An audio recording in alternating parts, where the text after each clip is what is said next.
O nosso convidado de hoje é um dos idealizadores da coleção infantil Nana e Nilo, uma série de aventuras protagonizadas por duas crianças negras, que ao lado do passarinho verde Gino e sobre a árvore encantada Mulemba, voam para muitos lugares e descobrem um universo fantástico.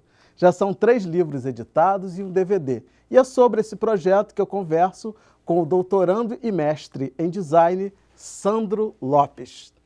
Sandro, obrigado por ter vindo. Eu que agradeço. Prazer te receber aqui.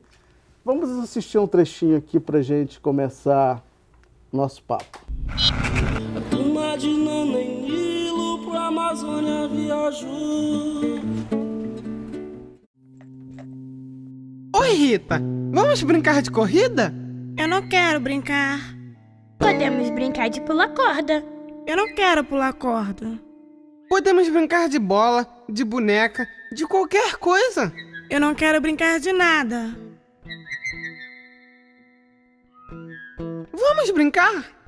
Eu não quero brincar. Nosso objetivo é trazer para o público infantil, para os pais, para as escolas públicas, privadas, para educação infantil, ensino fundamental, um debate também e amplificar o conhecimento infantil, tanto dos biomas nacionais, como das texturas e musicalidades e gêneros musicais. Nana e Nilo os Animais, a sua parte musical, que tem a produção musical de Augusto Barros, ela nasceu, na verdade, como literatura infantil.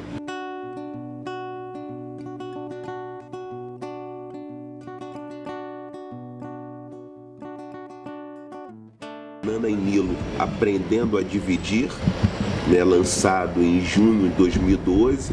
Logo em seguida veio Nana e Nilo, Que Jogo é Esse? Meu nome é Cris Pereira e na produção do DVD Nana e Nilo e os Animais eu atuo como diretora de arte. O trabalho de direção de arte nessa produção consiste em definir e conceituar artisticamente a estética da animação. E isso passa pela paleta de cores, definição da paleta de cores, definição dos elementos que irão compor a cenografia, dos elementos que vão compor a vestimenta dos personagens. E tudo isso, para ser criado, ela precisa passar por um processo de pesquisa. Pantanal é encantado, lugar de grande tesouro. Então, que universo fantástico é esse que esses personagens descobrem? Na verdade, o projeto, a sequência de livros, eles visitam pela África e conhecem uma parte do Brasil, né? Os 2 primeiros livros, as crianças vão ter acesso a alguns países da África, né, com questões da infância que vão ser resolvidas na África. Eles vão até o Egito Antigo e aprendem a compartilhar os brinquedos. E em outro livro eles vão participar de brincadeiras colaborativas, em que ninguém perde. Então, os 2 primeiros livros falam mais ou menos desse universo africano e apresenta essas histórias para as crianças. O terceiro livro, que seria o nosso último livro, ele traz um elemento novo, que seria a questão ambiental. Eles viajam para um Rio de Janeiro do futuro, né, em que é uma cidade sustentável e que é norteada pela essência assim, de comunidades tradicionais, como os indígenas e quilombolas. Então, nessa outra aventura, né, que agora não é mais no passado, e sim no futuro, Nana e Nilo e os outros amigos, né, como você já havia falado no começo da reportagem, viajam com a árvore mágica, né, Mulemba, e o pássaro Gino, e vão para o futuro e conhecem a realidade nova do Rio de Janeiro. Bacana. Agora, como é que foi o processo? Como que surgiu a ideia? Como que vocês decidiram fazer um projeto infantil? O que motivou vocês a iniciar esse projeto? Na verdade, assim, a gente já tinha um desejo de trabalhar junto, né? Somos 3 amigos. É você, o Renato? Renato Cris Pereira. E no caso do DVD, a gente teve a parceria do 4º elemento, seria o Augusto Barros, foi o produtor musical do DVD. Mas o projeto, ele nasce como livro, né? E a gente tinha tentado desenvolver alguma coisa para adolescente, só que quando o Renato tem a primeira filha dele, a gente viu que tinha um vácuo muito grande, né? De uma produção infantil negra para crianças. Então a gente começou a pensar um pouco mais e chegamos nos personagens. Então os 2 primeiros livros são lançados em 2012, meio que simultâneos, né? E aí, à medida que a gente foi percebendo, a gente precisava também invadir outras áreas. Então é um projeto transmídia, né? Ele não é só livro, ele é DVD, e agora a gente também está no Facebook fazendo tirinhas, quadrinhos, né? E ele pode ser um grande um apoio, né? Ele serve como apoio para didático para os colégios também, para os pais. Agora, o teu papel nesse projeto é ilustração e animação, é isso? Na verdade, Renato escreve, né? Lógico que é um diálogo, né? Nas 3 frentes. A Cristiane cuida mais da parte de programação visual, mas também é ilustradora. E eu acabo cuidando mais da criação de imagem, junto com a Cristiane, né? No caso do DVD, eu fiz a direção, a Cristiane fez toda a parte de cenografia e o Renato participou do roteiro. E o Augusto Bapes, quando ele entra no DVD musical, ele faz as letras junto com o Renato Nogueira. Então, meu papel é mais, além de criar o universo junto com a Cristiane, né, e com o Renato também, que é idealizador, é mais concretizar isso através da imagem. Então, eles vão até a África, então a gente pega elementos dessa África, né, tanto da passada, como no Egito, como na atual, em que eles vão, em algumas comunidades, que eles vão fazer essas brincadeiras que eles todos ganham, né, que não tem nenhum perdedor, e tanto desse Rio de Janeiro do futuro, em que é cidade totalmente sustentável. Então, esses universos, a partir do texto, a gente trabalha em sinergia para poder criar esse universo. E aí você que faz os desenhos, as ilustrações? Sim, eu trabalho fazendo as ilustrações. No caso do DVD, eu tive que contar com outros colaboradores, né, que era muito trabalho. Então, a gente teve uma equipe, né, fazendo. Lembrando que o DVD ele é fruto de um edital de 2012. A gente, na verdade, ganhou 2 editais. Um de música, que realizamos 9 músicas e 8 clipes. E um outro curta afirmativo que a gente fez um filme chamado Nana e Nilo e o Tempo de Brincar, em que Nana e Nilo viaja para o passado, para o quilombo do Palmares, e vai descobrir por que as crianças não querem mais brincar. Então, no caso do DVD, a questão ambiental é mais forte. Então, a gente compilou os 2 e fizemos um DVD animado, que tem como base as músicas e no extra tem esse curta em que eles viajam por quilômetros do Palmares. E qual é a proposta de dar continuidade a esse trabalho? Existe um mercado, existe a possibilidade de lançar isso comercialmente? Porque até então vocês vêm financiando isso através de prêmios, né? Através de editais. E é possível hoje no Brasil construir um mercado nesse sentido? A demanda... Estão visualizando isso aí? A demanda ela é necessária, né? Assim, a representatividade da criança negra na mídia é muito pouca. Se a gente pegar os 5 canais de TV paga com produção infantil, com produção nacional não chega nem a 10% de protagonismo negros, né? Então, na verdade, tem uma demanda, é um desafio, né? Na verdade, como você já falou, a gente teve esse start a partir de editais, é necessário que os produtores negros tenham acesso aos recursos, né, para fazer com melhor qualidade, mas a gente tem conseguido, né, e tem avançado tentando também ficar autossustentável no sentido de venda de produtos. Então a gente tem uma loja virtual, só que isso também não é suficiente. Na verdade, eu acho que o produtor negro ele tem que ter acesso mais a essa verba para a gente poder fazer, como o Nana e Nilo prova, elementos de qualidade, né, para essa demanda que está excluída. Para essas crianças que, na verdade, acho que a gente está disputando ali um imaginário, né? Essas crianças precisam ser vistas para ter autoestima e aí ocupar os espaços, né, de controle, de comando. Então, o audiovisual brasileiro, na verdade, se a gente pegar até a estatística do grupo da UERJ, né, tem um grupo de pesquisa de ação afirmativa com o GEMA na UERJ, eles têm alguns dados e até, como o Joelzito e outros pesquisadores, que provam que o negro ele está em frente à tela ele é minoria e atrás então é pior ainda. Então, na verdade, tem uma disputa ali que a gente está tentando travar com outros produtores e tentar ocupar e partir desde a infância, né? Que a criança consiga se ver. E como é que está sendo isso? Eu imagino que bem difícil, né? É difícil. Eu acho que, na verdade, a gente tem nessa caminhada, né, desde 2012, até estamos em 2017, tem progredido, cada vez mais as pessoas reconhecem o nosso trabalho, e a gente encontra outros produtores também, e o que eu percebo é que as pessoas estão pensando muito em como a gente pode ter acesso não só à venda, a nossas histórias serem contadas, né? Esse poder da fala, né? Desse protagonismo, não só o negro como só aparece recortado naquela história escravocrata, né? Escravista, que é melhor dizendo, mas a gente ser protagonista do hoje, né? Como essa criança ou esse negro hoje que está na sociedade, como é que ele pode estar de igual para igual, né? Disputando esse imaginário. Então, eu acho que o projeto Nana e Nilo, ele tem isso como fundamento, né? A gente, na verdade, ele surge desse desejo, né, das crianças poderem se ver e se ver de uma maneira positiva, né? E esses produtos, na verdade, servem para isso. E a gente tem um retorno muito interessante, tanto de pais como de professores. E é interessante que esse projeto nos dá a possibilidade de, lá no passado, né, um passado que é negado, que é invisibilizado, né, para mostrar um outro olhar de como se relacionar, né, entre pessoas. E isso para a criança é extremamente importante, né? A criança, por exemplo, aí no livro que a criança aprende a jogar aonde todos ganham, né? Então, assim, e aí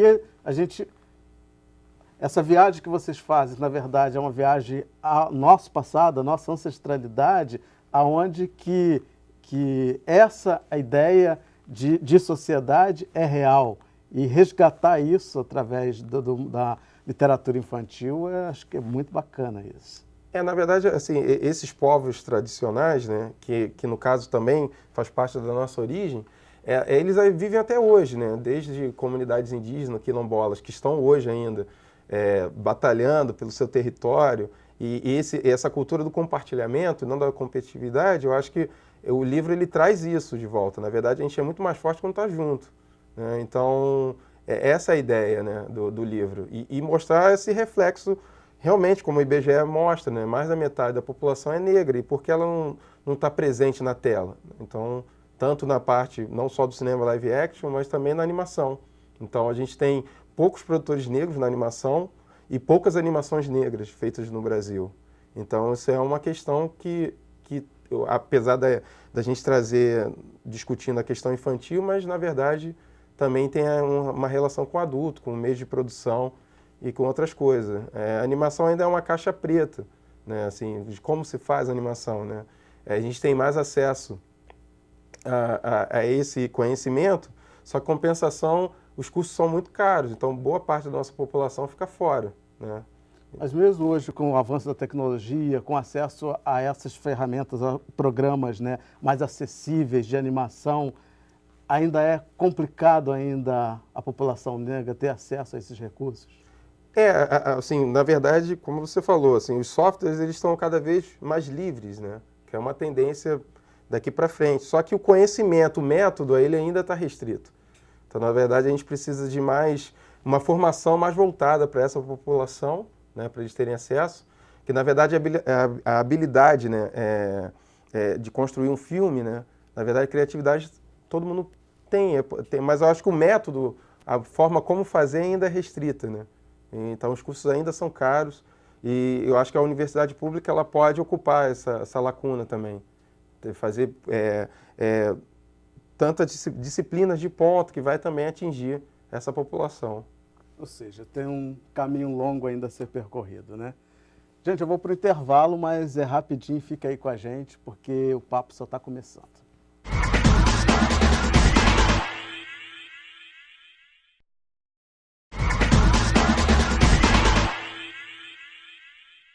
Hoje estamos conversando sobre a coleção infantil Nana e Nilo, uma série de aventuras protagonizadas por crianças negras com o doutorando e mestre em design Sandro Lopes. Sandro, no bloco anterior a gente estava falando da dificuldade que ainda é, né, de acessar os meios de produção na animação. E aí eu te pergunto, 2D, 3D ou stop motion? Qual é a melhor saída aí para para fazer esse trabalho? Assim, a minha trajetória assim, na animação foi toda dentro do 2D, né? O 2D é mais fácil, não é? Os recursos são mais prontos, assim, eu acho que você tem uma habilidade gestual, que é através do desenho, que a gente pode passar por isso. Geralmente as pessoas aprendem muito através do 2D. Mas acho que toda técnica é válida, né? Mas acho que é mais acessível ainda o 2D, que a gente consegue fazer tanto com instrumentos mais simples, computadores não tão potentes, já existem softwares livres nessa área. Então, no 3D também tem, né? Mas eu acho que a formação basicamente do animador brasileiro é feita no 2D. Então, a animação dá muito trabalho, né? Você precisa de uma equipe. Agora, o 2D acho que dá até para uma pessoa fazer sozinha, né? Com muita relação, enfim. Mas, para quem está começando, né? Para quem está querendo começar na animação, o 2D é a melhor opção. Seria isso?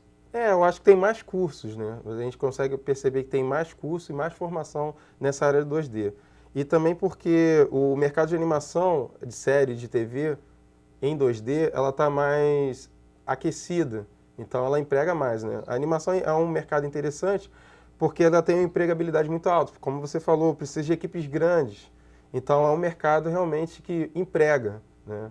Eu acho que a grande questão do mercado hoje em dia, que é a discussão que está dentro do setor, é mais assim, como é que a gente ainda dá a melhor qualidade para esse profissional, né? Eu acho que é uma discussão interna dentro do setor. De uma maneira geral, os animadores brasileiros, como é que eles estão no ranking assim, mundial? Estão bem? Como é que é? Não, estão bem, assim, muitos foram para fora, estão trabalhando em grandes estúdios também, mas acho que a discussão também tem que ser travada aqui dentro, né?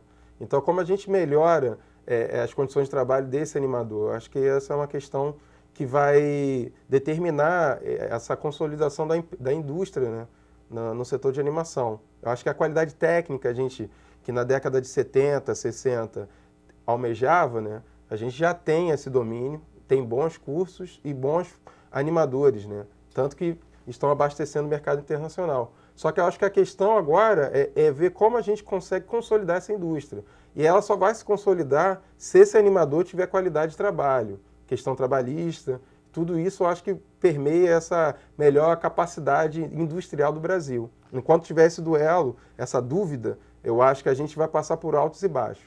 Agora, para o negro se inserir nesse mercado, quais são as dificuldades que você poderia pontuar, assim?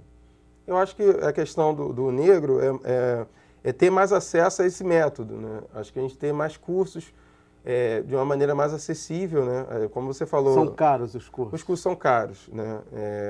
Talvez uma participação estatal, o governo, talvez subsidiar alguma coisa nesse sentido, porque como eu havia falado, assim, tem uma empregabilidade muito grande.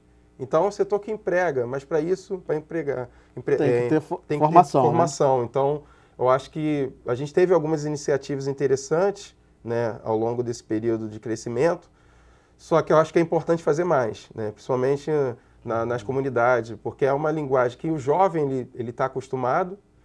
A animação não é só para filme, né, a gente tem jogos e tem outras plataformas, aplicativos, etc., que também usam animação. Publicidade também, né? Então é um mercado muito vasto, né, e tem uma criatividade que a população brasileira tem, de maneira geral, e consequentemente a negra tem, que não está sendo usada. Eu acho que a gente tem que pensar em ocupar, dar acesso a esse jovem, dar acesso ao produtor negro também, para poder a gente falar da nossa temática, de uma temática que é importante para o país e que não está sendo falada. Então, eu acho que tem alguns desafios que ainda têm que ser travados. Agora, qual é o teu processo criativo? Você querer tudo organizadinho, que vai roteiro, storyboard, preparação dos personagens e tal? Ou o teu processo é diferente, é desorganizado? Como é que funciona contigo? Acaba sendo mais linear, né? Acho que as ideias... Eu tenho uns cadernos, assim, que à medida que eu escrevo, desenho, tento guardar o máximo de ideias, mas eu acabo fazendo essa coisa um pouco linear, até por causa do processo de animação, né? Ele acaba sendo muito setorizado para ele poder funcionar melhor. Como se gasta muito tempo para animar, então qualquer tipo de erro, digamos assim, ou gasto de energia, ele é vital para a produtividade do desenho. Então a gente tenta ser mais assertivo possível. E aí com isso a gente acaba sendo um pouco mais linear. Para a gente que não tem muita noção de como é o processo de trabalho, uma animação lá, de 5 segundos, levaria quanto tempo para fazer? Em 2D? É relativo, né? Porque Uma média, assim, só para a gente ter uma ideia. Porque parece que é tudo tão simples, né? Você assiste lá, né? Tá Tudo pronto, prontinho, né? Parece que é tudo tão simples. Se a gente pensar que a cada segundo a gente vai gastar 24 quadros, né? E não necessariamente você vai desenhar esses 24 quadros, a gente depende da complexidade, né? Tem vários, dentro da animação 2D tem vários tipos, uma animação que é mais limitada e outra que é mais complexa. Mas de qualquer jeito, a animação não é só animar, tem cenário, tem música. Então tem toda uma produção. Gasta-se tempo, não adianta. Comparada ao filme de ação real, a animação ela é muito... Uma média, 5 segundos, você leva o quê? Um dia? 24 horas para fazer? Geralmente, assim, o cálculo é mais ou menos uma semana, gasta mais ou menos 7 segundos com uma animação top, animação mais refinada. Uma semana para 7 segundos. Isso, numa produção grande. Meu Deus. Mas depende, então depende muito do estilo, da técnica que vai ser usado. Mas o interessante do cinema de animação, apesar dele gastar mais tempo, é caro, né? Porque você precisa manter todo mundo trabalhando naquele período muito longo, mas ele vive muito, né? Ele é mais fácil você vender para o exterior, ele não fica datado exatamente como o filme de ação às vezes pode ficar, e a questão da dublagem é muito mais aceita, né? Você aceita mais a dublagem do que se fosse um filme real. Então ele tem alguma característica também na sua venda que ajuda também a compensar essa produção. Mercado não falta. Não falta. E tem necessidade desse tipo de temática ser abordada. A gente tem algumas iniciativas, só que ainda tem uma luta muito grande para a gente ficar mais popular. A gente ligar a TV e ver personagens feitos no Brasil negros ou indígenas, não brancos, né? Acho que a diversidade é que está faltando. Então, independente da questão étnico-racial, existe na televisão brasileira, podemos dizer, uma certa resistência à animação nacional, porque com relação às questões étnico-raciais, isso é óbvio, né? Tá muito transparente isso. Mas nesse sentido, você acha que tem uma dificuldade, uma certa resistência à animação nacional? Não, a gente avançou bastante, né? Teve uma lei em 2011 de cotas de conteúdo nacional que ajudou bastante a exibição na TV paga. Então, isso realmente aqueceu o mercado e que se mantém assim. Então, em todas as áreas do audiovisual, mas a animação também foi muito prestigiada nesse ponto. Então, acho que essa mentalidade de rejeição do material brasileiro já diminuiu, principalmente nas séries. O que a gente tem que disputar mais é a questão de longa, que aí tem a ver um pouco com aquilo que eu estava falando sobre a formação. Os animadores mais maduros, eles, na verdade, por essa inconsistência do mercado, eles acabam não ficando, vão para outras áreas. Então, para a gente fazer um material de ponta, ainda é necessário que a gente se consolide como indústria, para que esse profissional que está mais qualificado fique no mercado e, com isso, ele consiga fazer esse longa, esse material de ponta para disputar esse mercado. Então, dentro da série de TV, eu acho que a gente já consegue ocupar o espaço. E dentro do longa, acho que a disputa ainda está tendo. A gente tem algumas iniciativas, como Menino Mundo, que concorreu ao Oscar e tal, mas ainda são pontuais. A gente precisa criar uma frequência, né? E isso só vai depender de uma estrutura melhor que os animadores consigam ficar seguros. Eu acho que, no meu modo de ver, passa por aí. A estabilidade do setor passa no reconhecimento dos seus animadores. Enquanto não acontecer isso, eu acho que a gente vai passar por turbulências sucessivas. E apoio governamental, eu acho também que é fundamental, né? Porque é um setor caro. Não tem como a gente simplesmente achar que vai fazer independente. A gente precisa de iniciativas particulares para esse tipo de setor. Beleza, vamos ver mais um trecho aqui? Nana e Nilo, crianças gêmeas surpreendentes, juntos vivem muitas aventuras. Como Lemba viajam passado, futuro e presente. Com Gino conhecem outras culturas. Que lugar nós vamos visitar? Que lugar nós vamos conhecer? No tempo voar, voar, voar. Brincar, aprender, aprender. Que lugar nós vamos visitar? Que lugar nós vamos conhecer? No tempo voar, voar, voar. Brincar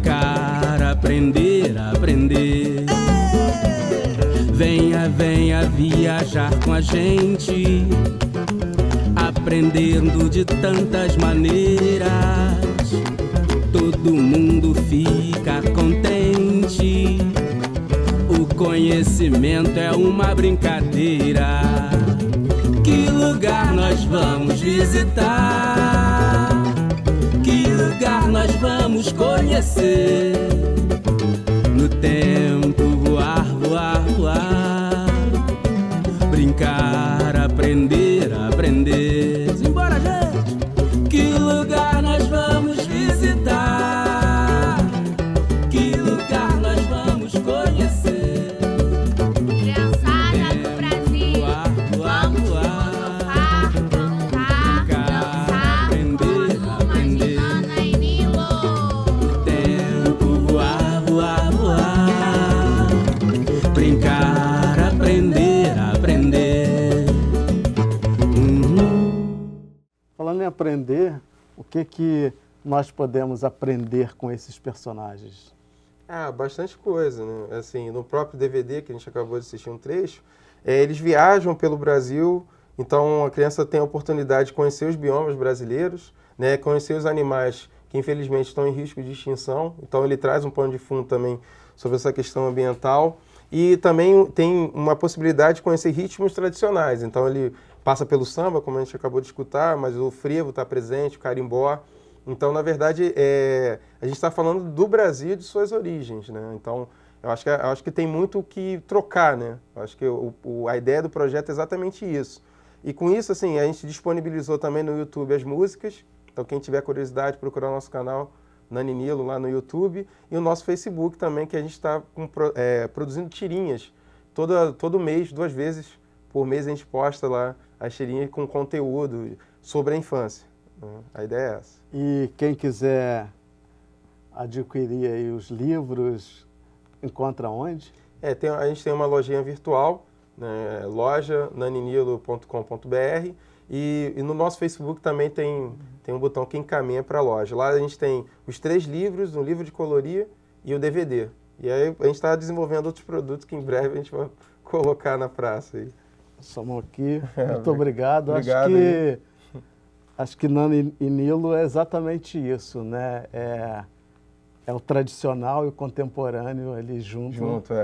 Ao mesmo tempo. Né? Dizendo que a gente pode muito aprender com o passado e o passado aprender com o presente, e essa troca é extremamente importante, né?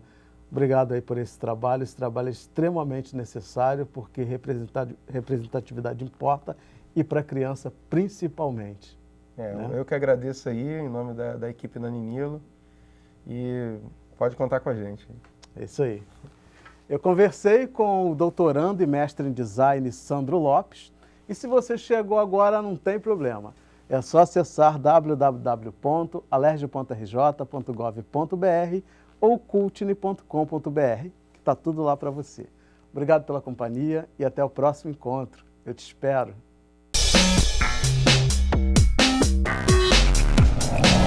O Cultine é uma ferramenta fundamental para alguém da minha área, justamente porque eu sou uma pesquisadora de educação para as relações étnico-raciais. Então, eu tenho um olhar pedagógico para esse acervo do Cultine.